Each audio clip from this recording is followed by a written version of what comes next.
बात चल रही थी, कुछ भी मुख से बोलो नहीं, जिन्न मिसल याद की यात्रा पर रहो। याद की यात्रा में मेहनत करो, जल्दी जल्दी ऊपर चढ़ेंगे। अगर जिन्न मिसल पुरुषार्थ करेंगे तो जल्दी जल्दी ऊपर चढ़ेंगे।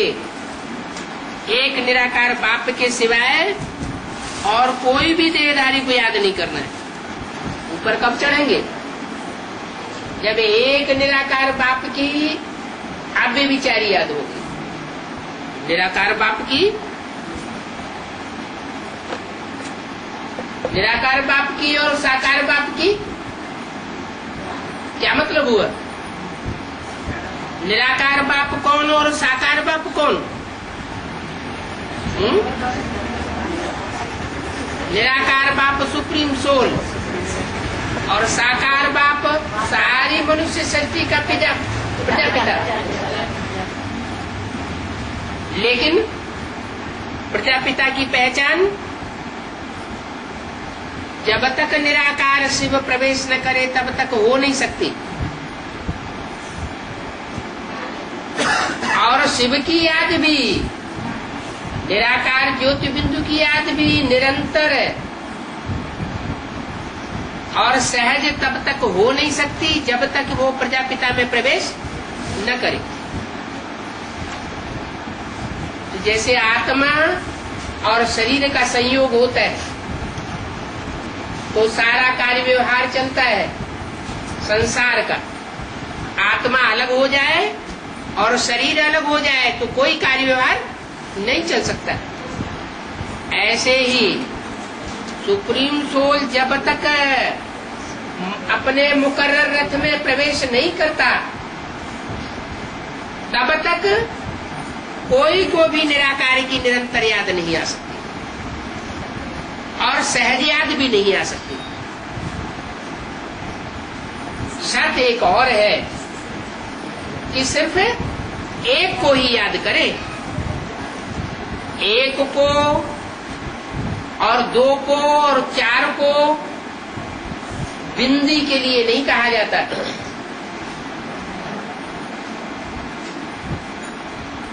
एक आत्मा को हम याद करते हैं, एक आत्मा भी बिंदी।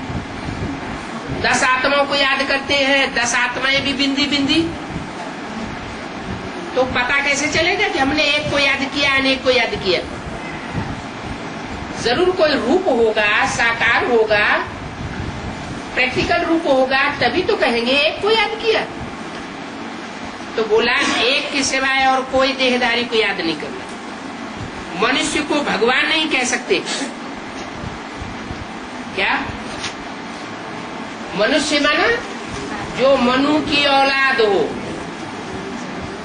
मनु कहा जाता है मनन चिंतन मंथन करने वाले सुपर अथॉरिटी को, ब्रह्मा को कहते। ब्रह्मा के संकल्प से सृष्टि रची गई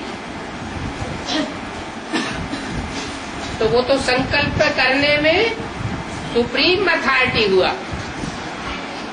और उस मनु की जो संतान होते हैं उनको कहा जाता है मनुष्य। वो और कोई जन्म में नहीं होते, सिर्फ कलयुग के अंत और सतयुग के आदि में ही मनु की संतान होती है। ब्रह्मा की संतान ब्राह्मण कहो, मनु की संतान मनुष्य कहो। इसलिए शास्त्रों में गायन है कि मनुष्य जन्म दुर्लभ है। सतयुग में देवताएं होते हैं, त्रेता में क्षत्रिय होते हैं, द्वापर में वैश्य होते हैं, कलयुग में सब शूद्र होते हैं। मनु की औलाद कभी होते नहीं। जब मनु प्रैक्टिकल में मौजूद हो तब कहा जाए मनुष्य मनु की औलाद। तो मनुष्य को भगवान नहीं कह सकते। माने जिसके अंदर भी मनन चिंतन मंथन जब तक चलता है,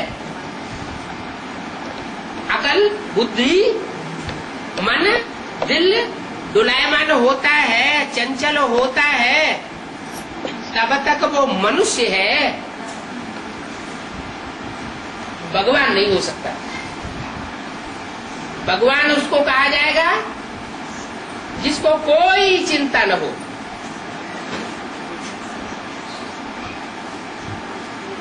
उसको मनन चिंतन करने की दरकार ही नहीं।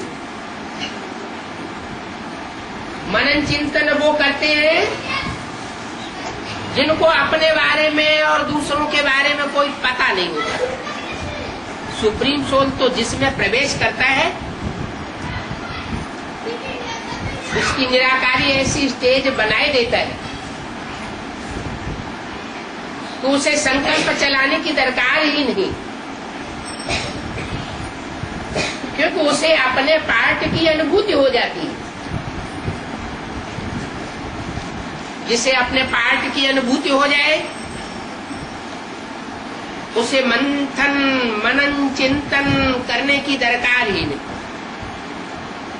इसलिए कहा मनुष्य को भगवान नहीं कहा जाता। तो ऐसी स्टेज की बात है, ये बड़ी समझ